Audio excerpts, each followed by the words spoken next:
Assalamu alaikum and welcome to this week's An Nur the Light. We are so blessed to live in a country where we are able to pursue opportunities that others often can't. This week, we journey to the friendly city and spend time with a role model Muslimah.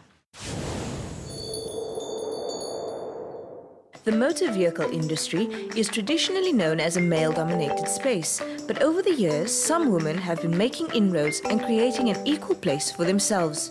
Former teacher, journalist, now communications manager, Gishma Johnston has broken the mold and is forging a path for herself and gaining the respect of all those who cross her path.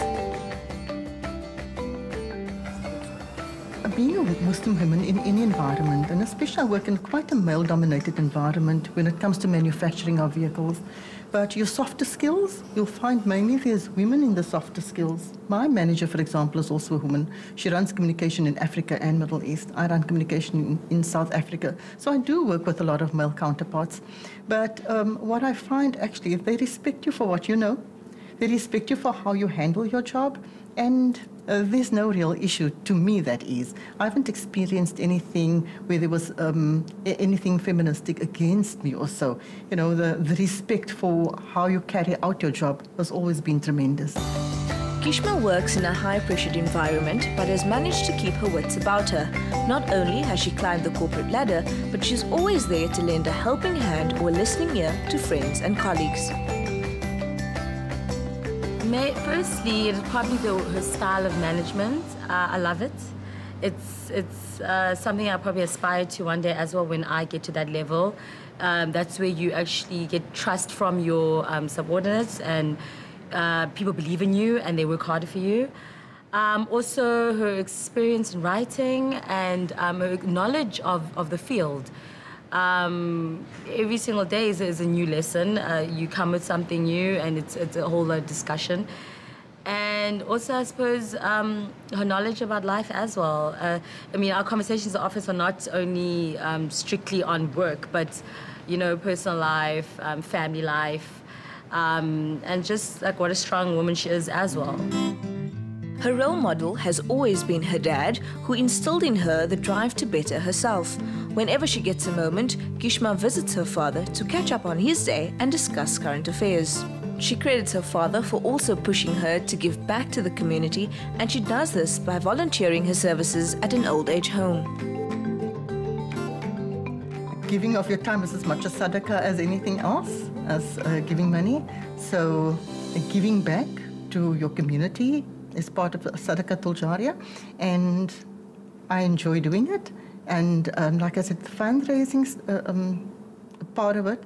If I look at the community that I target, that come and give their assistance, if one looks at that at any given time when we have a function, then it's actually people from the community where I live, where I grew up in, which is a vast majority of Muslim people, and I make them aware of the plight of other people who's not able to look after themselves. Gishma's thirst for knowledge and a hunger to be better in her job has her enrolled at Nelson Mandela Metropolitan University, where she is pursuing a management development program. I've always wanted to actually further my communication qualification. I've got a diploma in journalism, that is in addition to a BA degree and the national diploma and a diploma in teaching. However, I wanted to do a master's in communication, and somehow I just got the opportunity through the company to do a management development course.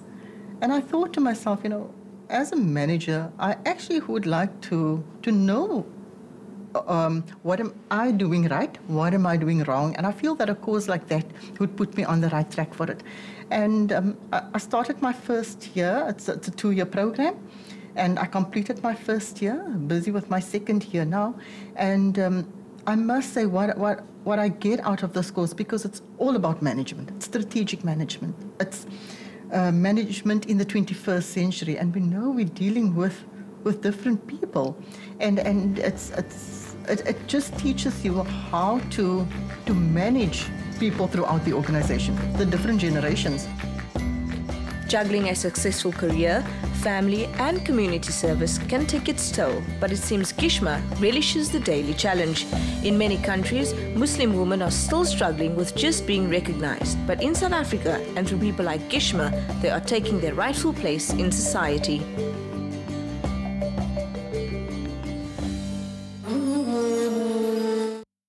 The style segment is my go-to for tips and the latest fashion sense.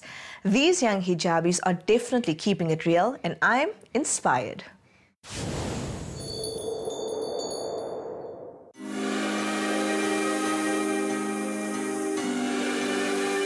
I'm a 22-year-old qualified fashion designer who recently graduated from Durban University of Technology.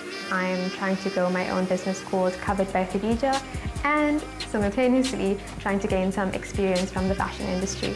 My first collection I created for my third-year fashion show last year, and that was based on Ibtihaj Muhammad, an African-American Olympic hijabi medalist. And basically what I was trying to capture was the power and strength that can be communicated through garments, and hence you can see behind me that I used quite a bit of padding and quilting and larger silhouettes to give that message.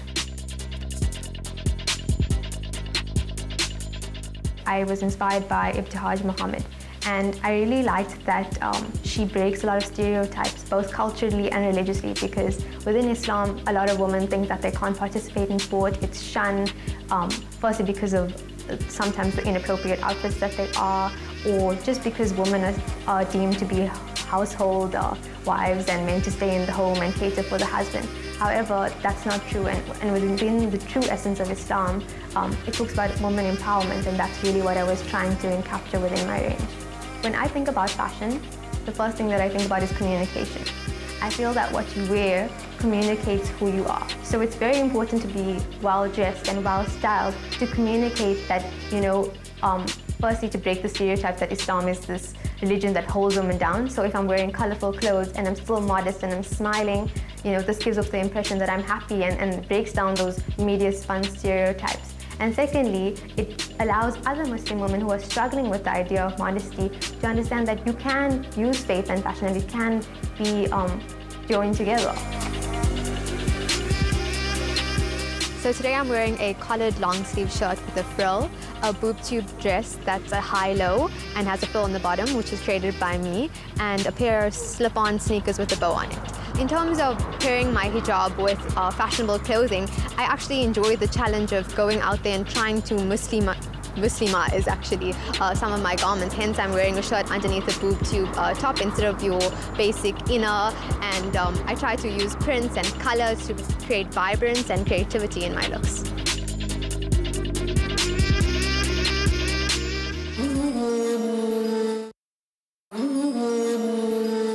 Homeschooling is becoming more popular as parents choose this to teach their children. We got to learn a little bit more about the topic by spending time with a group of homeschooling parents. Homeschooling has mushroomed across South Africa as more and more parents are looking to educate their children under different circumstances. It is not an easy decision to make, and many ideas need to be taken into account. I think I thought about it for a long time. The idea of them spending so many hours away from home, and then myself not being involved in their education. Also considering the education system at the moment, even though my kids did attend a private school, the expectations then I think is a lot higher in terms of what they achieve academically. That's a big part of the reason why I wanted to remove them from school, because I didn't want them to be only focused on academics. It's important for me that my kids are holistically developed.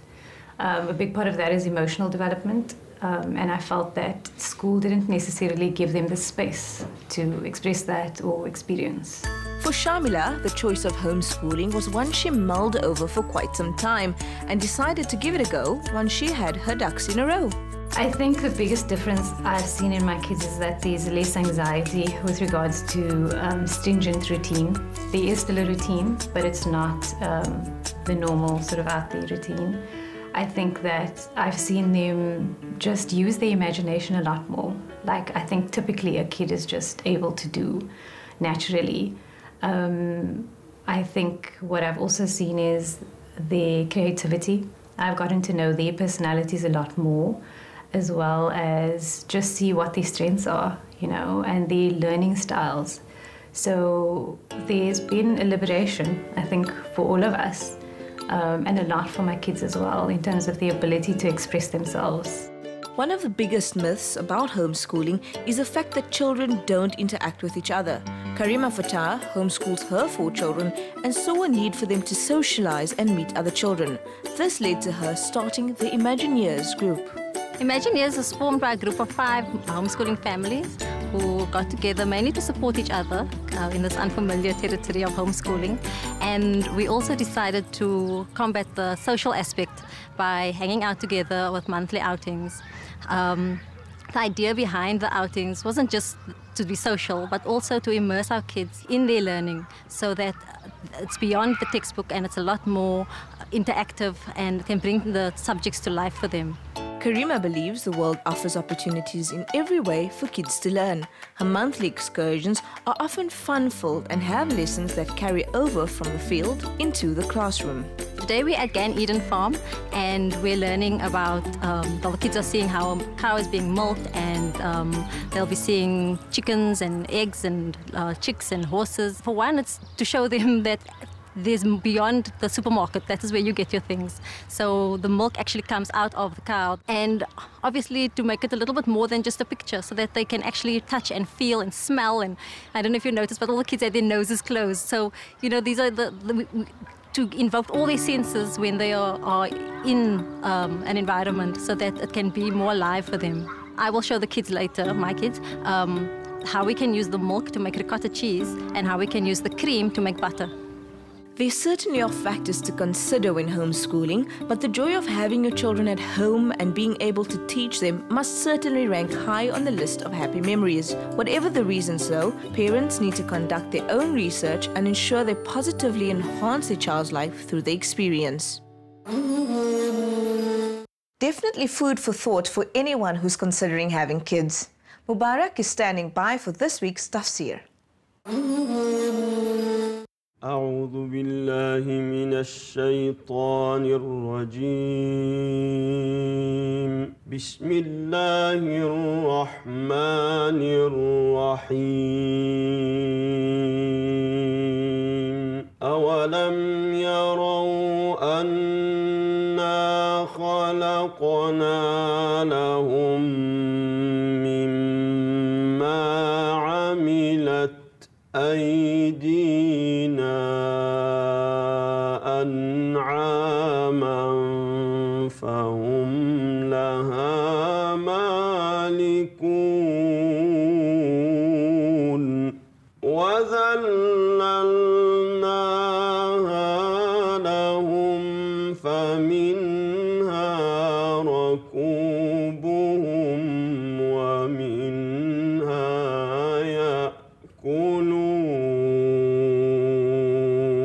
ولهم فيها منافع ومشارب أفلا يشكرون واتخذوا من دون الله آلهة لعلهم ينصرون لا يستطيعون نصرهم وهم لهم جند محضرون صدق الله العظيم.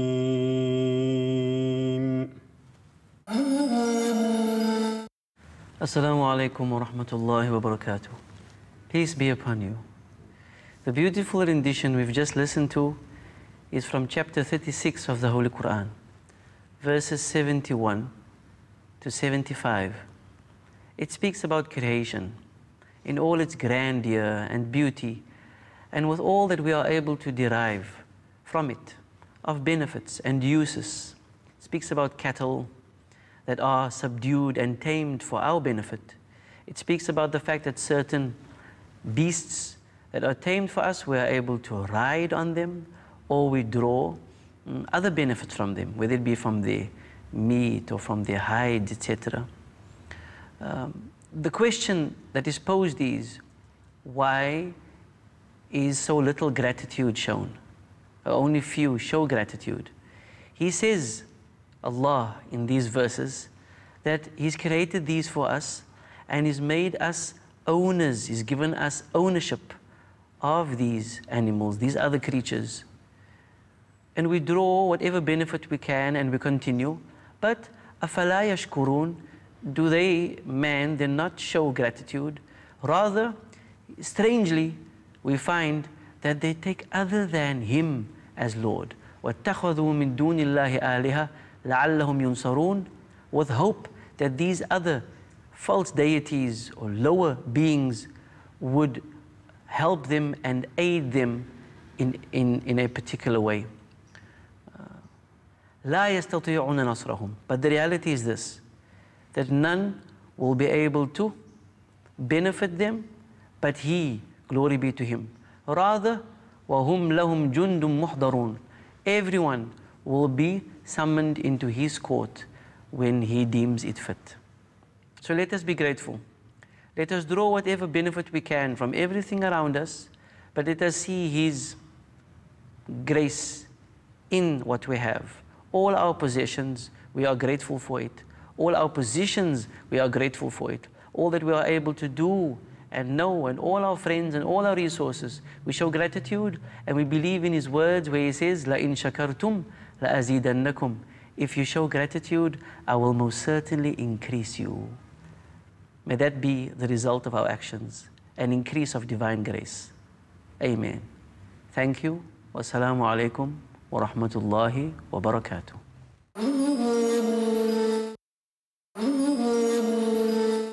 We would love to hear from you, whether it be to comment on the show or send in new ideas or suggestions. Contact us via email or our social media pages. Lamisa Toit is up next with her yummy-licious cooking. Assalamu alaikum. So meat-free Mondays is all the rage at the moment. Not particularly my favorite day of the week, since I am a carnivore. However, after a hectic weekend of biryani, akli and really rich food, you sometimes just crave a good green salad. So the salad I'm showing you today is a warm Asian green salad, and the ingredients that we need are the following. I've got some baby marrows that I've just topped and tailed and cut into thin strips. I've got some baby French beans, also just topped and tailed, and you want to use the thinner one because you don't want to overcook these. I've got some asparagus, and what I've done with the asparagus is, the quickest way to know how to trim this is to bend it. And at its natural point, the woody bit is what you toss away and the rest is good enough to eat. So all of these vegetables, essentially, you want to toast lightly. You don't want to overcook them because you still want your salad to have some good crunch. I'm using the tender broccoli stems rather than the normal broccoli because these cook a lot quicker and they're nice and tender. In fact, they're delicious raw. And then we've got snow peas, also known as snap peas, and by some other French name that I can never quite pronounce. These also could be eaten raw, but I'm just going to give them light broil in the pan and season them with nothing else but salt and pepper. The rocket leaves, just to add a peppery taste, I'll add right at the end. And what I've got going already is a really huge wok. So use a wok or use a pan. This is the cast iron pan variety, but you want it to be smoking hot so that your vegetables get cooked ever so slightly but maintain their crunch. So into my pan goes some oil. And I wouldn't recommend olive oil when you use cooking at such high temperatures. And because my green beans is what cooks the longest, this will be going in first. And that's the sound that you want to hear. So you need to give this just a good toss. And you'll see that the skin starts to blister and it will brown, and that will give it that nice charred flavor. So as you're going on, just remember to lightly, and I mean this, very lightly season with just a dash of salt and some black pepper. So in goes my asparagus. And asparagus is really rich in vitamin A, B, and K. Next, I'm going to add my broccoli stems.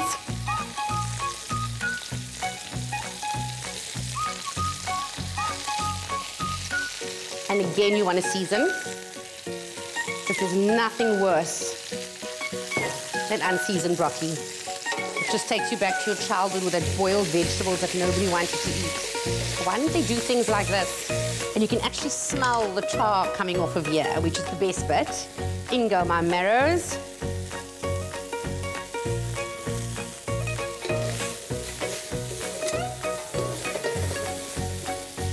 And of course, our snow peas. And then I'm going to season this once again. And just before I give it just a few minutes to cook, and I literally mean a few minutes, I'm going to add some garlic and ginger, just for some extra oomph. I mean, it is an Asian salad after all. So in goes my ginger. And this is about a 1-inch piece of ginger, or 3 centimeters, that I've just finely grated. And then I've got about 3 cloves of garlic that I've chopped, but roughly chopped, because you still want to get that garlic bits in between. And now we give this a good mix. Okay, so I'm just gonna let this soften up, let the ingredients get to know each other a little bit better, and now I'm gonna get my platter ready. So I'm gonna put all of my veggies into this, and for the citrus dressing, what I've got are the following ingredients. I've got about 60 milliliters of olive oil. Now what you need this time is really good quality olive oil, because you're eating this, you're not using it for cooking, so you wanna make sure you've got a good quality olive oil. I've got about 80 milliliters of orange juice, and I've used the one straight out of the bottle. If you like, use some oranges and squeeze those down. And if you want some extra oomph, add the orange zest as well. I've got 30 milliliters of lemon juice, and that's fresh lemon juice. And then, of course, just to make sure we stick to the Asian theme, some soy sauce. So what you want to do now is get what I call a baby whisk, and give this a good mix so that the oils and the liquids emulsify so that you get good coverage. And I'm smelling charged veg. So all of this, oh yum, goes into my platter. Ooh.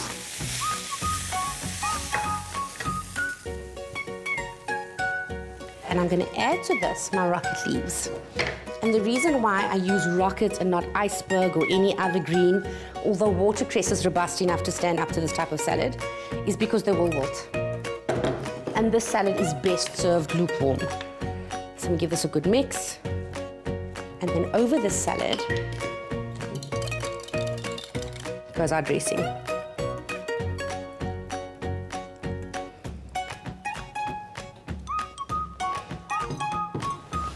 Give this a good mix. I like to add some crunchy red onion rings on the top, just to make sure you've got some good crunch going. Keep some dressing on the side, because there's always that one person, me, that wants more. And I promise, once you've had the salad, meat-free Mondays will never be the same. So until next time, Assalamu alaikum.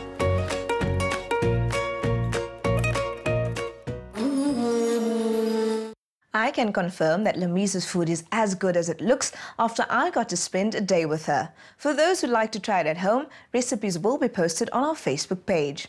Shukran for tuning in. Assalamu alaikum from me, Zahra Robinson.